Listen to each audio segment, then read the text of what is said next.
एक ओर corona virus ने पूरी दुनिया में आर्थिक स्थितियों को तबाह कर दिया, तो दूसरी ओर भारतीय अर्थव्यवस्था ने इस संकट की घड़ी में भी कई विकसित देशों की तुलना में बेहतर काम किया। अब इसी को लेकर वर्ल्ड बैंक ने भारत के लिए जारी किए हैं कुछ सकारात्मक आंकड़े। TFI पर आपका स्वागत है और मैं अनिमेश पांडे, और हम करेंगे वर्ल्ड बैंक की उस रिपोर्ट का विश्लेषण जिसमें भारत की अर्थव्यवस्था के लिए बड़ी राहत छिपी है। 2018 के अंत तक भारत मंदी की जद में जा चुका था, लेकिन एक तरफ जहां वैश्विक महामारी कोरोना वायरस पूरी दुनिया में आर्थिक स्थितियों को तबाह कर चुका था, तो वही भारतीय अर्थव्यवस्था के लिए ये आपदा में अवसर बन गया। इसको लेकर अब विश्व बैंक ने भारत के लिए कुछ सकारात्मक अनुमान लगाए हैं।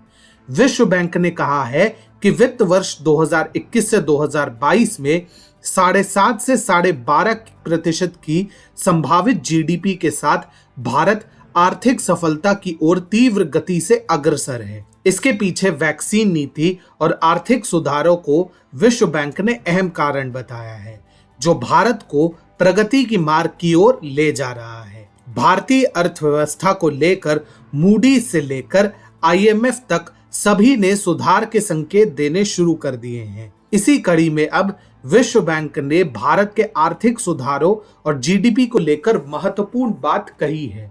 विश्व बैंक ने कहा, वित्तीय वर्ष 2021 से 2022 में भारत की वास्तविक GDP वृद्धि 7.5% से 12% तक रह सकती है।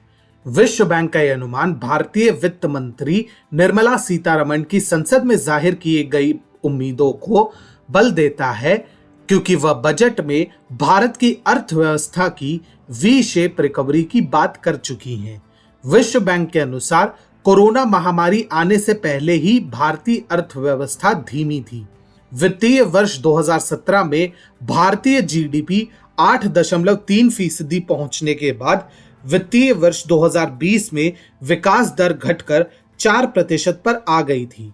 जी न्यूज की रिपोर्ट के अनुसार विश्व बैंक ने भारत की पहले सुस्त रही आर्थिक रफ्तार को लेकर कहा, भारत में उस मंदी का कारण प्राइवेट खपत ग्रोथ में कमी और वित्तीय क्षेत्र को लगा झटका था, जिसने निवेश में पहले से मौजूद कमजोरियों को और बल दिया।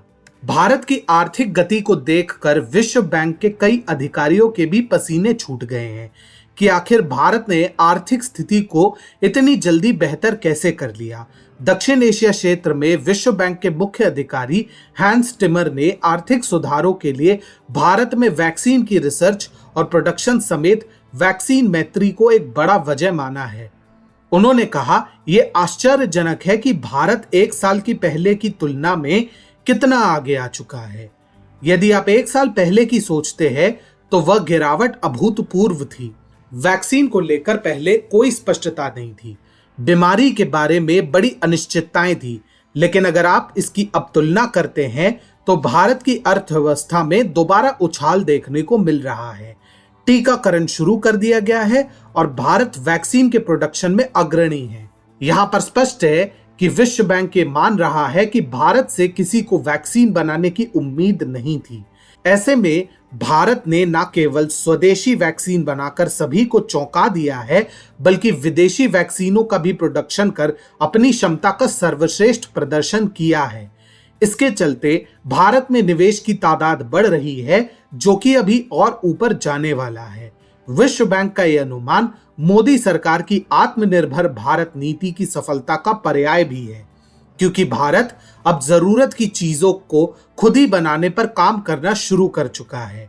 इससे स्थानीय लोगों को होने वाला आर्थिक लाभ और आयात में बचने वाले विदेशी मुद्रा भंडारण का ग्राफ बढ़ने की संभावनाएं हैं।